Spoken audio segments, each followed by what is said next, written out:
Rising home prices, near impossible buying conditions.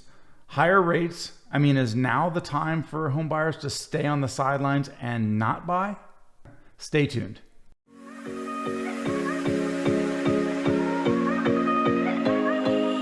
Take me back to the nights we felt alive, picking up the pieces on a summer night. It didn't. Hey, it's Rick Elmendorf here with loanwithrick.com, Movement Mortgage. And I wanted to bring a special topic today because it's been something coming across my desk pretty much every day for the last couple of months since rates started going up. Home prices have been just absolutely crazy, almost impossible to win offers nowadays without bidding well over the asking price. But I wanted to give you a couple of tips here and reasons to why I think buyers should not get discouraged from buying a home this year. So today's hot market can make finding a home, especially the perfect home, quite a bit more challenging. Home prices have risen, mortgage rates have gone up, and homes continue to sell extremely quick with multiple offers in most of the markets around the country. But while there are challenges, the opportunity may well still be worth the effort. So I'm going to give you a couple of reasons why I think that. Number one is appreciation. Now, many housing experts are still forecasting continued home price appreciation this year and beyond. We're talking double digits. If you look at the Case-Shiller index from even December, this is the last time I really looked at it, we were looking at like an 18% increase annually in home prices. Now, in some markets, it's even higher. But even in the worst markets, we're still talking double digits. Now, obviously, we're dealing with the issue in Ukraine and potential seep over into the rest of the world. Will the United States get involved? Yes, in the future. And we're already kind of involved. But regardless of what happens, you're still going to be seeing experts are saying that no matter what happens in that conflict, housing is going to lead the way and we're going to still have this pretty massive appreciation. But let's look at a conservative example. If you were to purchase a $400,000 home today and values increased near their historical average of about 5%, you would gain $20,000 in appreciation over the next year alone. So the question is, but should you still wait to buy? Now, I guess logically you'd have to say, well, the only reason I would wait is if I knew I was right that home prices were going to come down, right? It's a kind of a big risk, and it's in the face of a lot of experts that probably know a lot more than you and me about home prices in the markets. Oh, and by the way, interest rates should not even be a consideration. I don't care if we're talking about 6 or 7% interest rates. Why is this? Because if rates come back down, and they will, rates are cyclical, especially with this conflict, rates will come back down. And if they do, you can't refinance if you don't have a home. Let that one sink in. If rates go to 2% and you don't have a home, you can't refinance. So the argument is that you wouldn't buy if the market's flat or if it's depreciating, and that maybe you're going to have this dumb luck to hit the market perfectly at its bottom. Let's be realistic. It's a pipe dream.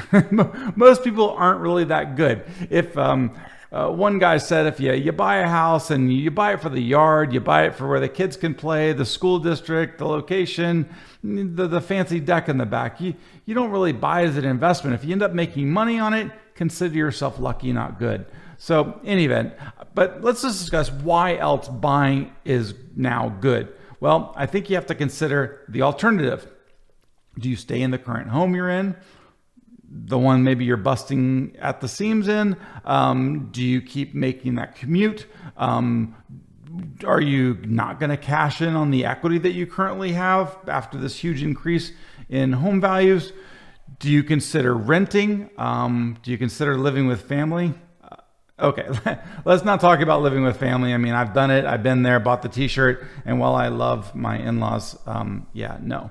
But that brings me to my second reason that I believe buying is still good. So reason number 2 is, quite frankly, most alternatives to buying suck, especially renting.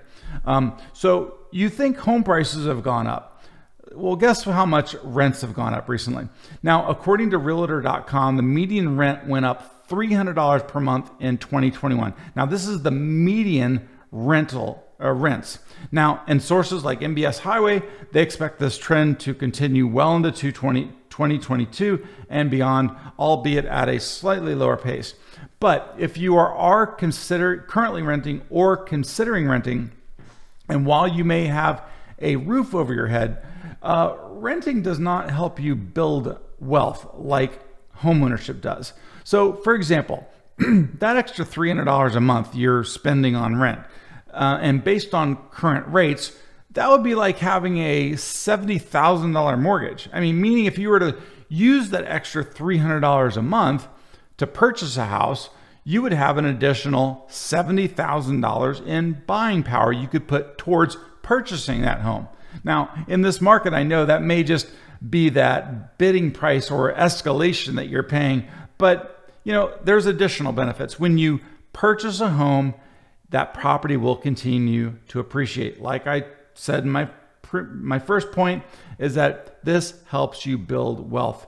And if you decide to rent, the only person building wealth through real estate is your landlord. So I'm going to give you 2 action plans that I would like you to do. And please mention in the comments, put in the comments below. I will send you a breakdown of what it looks like in your specific market. So put a zip code, put an area, Springfield, Virginia, wherever you are. And I can do a spreadsheet for you about what that market is doing. It's very simple for me to do. And then we can chat to see if home buying looks like it's good for you. Secondly, if you are in a bidding war, check out my bid over ask calculator. Now I'll show it to you here. It's if you go to loanwithrick.com and click on calculators, you will see this bid over ask calculator, and it's a really nice model which basically tells you how much you can bid over the ask price, taking into consideration historical forecasted appreciation models, and basically tells you when the point to stop at before your offer is like silly. So in any event, I hope you use the tool. Please comment down below, give me a like on this video, subscribe to my channel if you haven't already, and I will see you on the next video. Take care.